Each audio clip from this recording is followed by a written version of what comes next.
Situation ऐसा ही समझो कि ये प्लैंक है, नीचे आइस का सरफेस है और यहाँ पे आर्यमन ऐसे मान लेते हैं खड़ा है, ठीक है ना।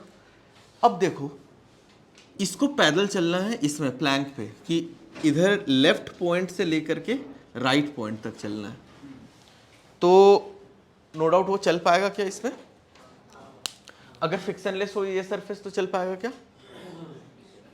ये नहीं चल पाएगा, ठीक है ना। तो उसके लिए मैं बोलता हूं कि यहां पे जो सरफेस है प्लैंक और उसके लेग्स के बीच में, और वो जो है friction not equal to zero, मतलब फ्रिक्शन है, तो वो चल के ऐसे आगे जा रहा है। तो जैसे वो चलेगा आगे की तरफ क्या होगा? प्लैंक पीछे की तरफ शिफ्ट होगा और खुद वो आगे की तरफ जा रहा है। रीजन क्या होगा?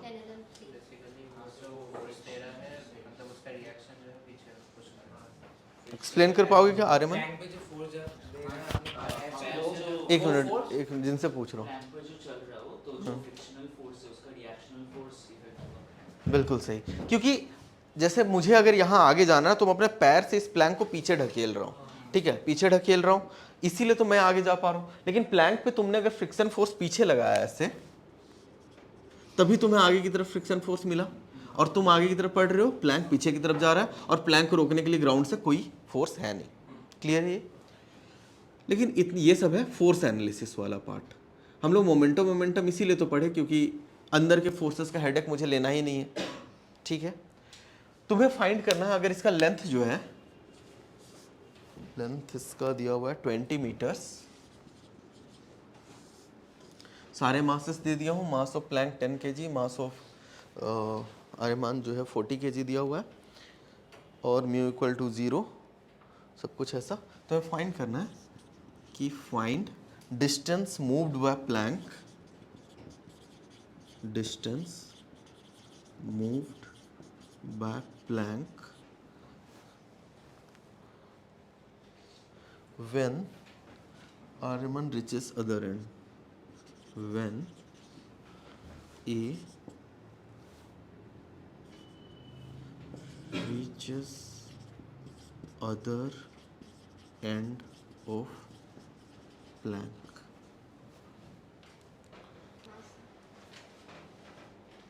ठीक है, स्टेटमेंट वाइज लिख के एक बार करो, क्योंकि स्टार्टिंग के एक दो क्वेश्चन मैं चाहता हूँ कि प्रॉपर स्टेटमेंट वाइज लिख के करो, फिर उसके बाद तो एक बार हैबिचुएट हो जाओगे, फिर डायरेक्ट इक्वेशन लिखे रफ में आंसर निकाले।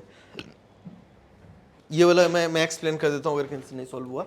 समझो कि सिचुएशन कुछ ऐसा हुआ कि ये चल के अदर एंड पे जा रहा है, चलता जा रहा है, और प्लैंक भी पीछे आता जा रहा है, तो फाइनल पोजीशन कुछ ऐसा होगा कि प्लैंक ऐसा शिफ्ट हो गया, ऐसे पोजीशन आम में आ गया है, और जो ए है ये तुम्हारा इस एंड पे आकर के ऐसे खड़ा है। करेक्ट है, ठीक है ना। डिस्टेंस एक बार मार्क कर लेते हैं कि लेट्स एज्यूम कि प्लैंक जो है एक्स शिफ्ट हुआ ऐसे, यही एक्स मुझे फाइंड करना है। तो प्लैंक अगर एक्स शिफ्ट हुआ ऐसे, तो मैन का शिफ्ट कितना हुआ यहां से यहां तक? टोटल 20 था, यहां से ये x कम हो गया, तो इसका शिफ्ट जो राइट डायरेक्शन में ये 20 माइनस एक्स है। लेकिन ये सब क्यों कर रहे हैं वो देखते हैं। यहां पे मैं ये तुम लोग से पूछना चाहता हूं कि x एक्सिस मतलब अलोंग द सरफेस, अगर मैं सिर्फ a को एक सिस्टम मान लूं, सिर्फ a को, कोई एक्सटर्नल फोर्स है क्या? बिना सोचे आंसर देते हो। ये सिर्फ a को अगर मैं सिस्टम मानूं तो a आगे चल रहा है। कैसे आगे चल रहा है? उसके पैर में फ्रिक्शन लगा ना बाहर से, तो सिर्फ a को अगर मैं सिस्टम मानता हूं तो उसमें एक्सटर्नल फोर्स है फ्रिक्शन, तो a को मैं सिस्टम मान ही नहीं सकता हूं, राइट। अगर a प्लस प्लैंक ये दोनों को मिला करके एक सिस्टम मानूं तो कोई एक्स एक्सिस में एक्सटर्नल फोर्स आएगा क्या? नहीं ना, क्योंकि मुझे और प्लैंक को दोनों को एक सिस्टम मान लो, ग्राउंड फ्रिक्शनलेस है, मैं अंदर कुछ भी चलूं, एक्स एक्सिस में कोई मुझे धक्का उक्का भी नहीं लगा रहा है, राइट। तो अगर मैं मैन और प्लैंक को एक सिस्टम मान लूं तो net external force in x axis is equal to 0, ठीक है। तो ये पहला क्वेश्चन मैं स्टेटमेंट लिख लिख के सॉल्व कर रहा हूं, तुम लोग इससे कैच करना कि let a plus plank is system and if net external x axis equal to 0। ठीक है ना, पहले पहले समझो फिर नोट डाउन करना जिन लोगों से नहीं सॉल्व हुआ था, और जिन लोग से सॉल्व हुआ वो लोग भी देखो मेथड, क्योंकि ये क्लास 9 का क्वेश्चन है। इजी करके तो हो गया सेंटर ऑफ मास का पोजीशन, लेकिन जो प्रोसेस है उसी प्रोसेस से प्रोसीड करना स्टार्टिंग में, बाद में तो अपने मेथड डेवलप कर सकते हो। ठीक है, net external force along x axis equal to 0। अगर net external force x axis में 0 है तो क्या मैं बोल सकता हूँ कि acceleration centre of mass equal to 0, मतलब velocity of centre of mass equal to constant. लेकिन velocity of centre of mass क्या होता था, ये सब एक्स एक्सिस का चल रहा है। Velocity of centre of mass होता था कि change in position of centre of mass per unit time equal to constant, right. तो change in position of centre of mass के बारे में क्या बोला जा सकता है?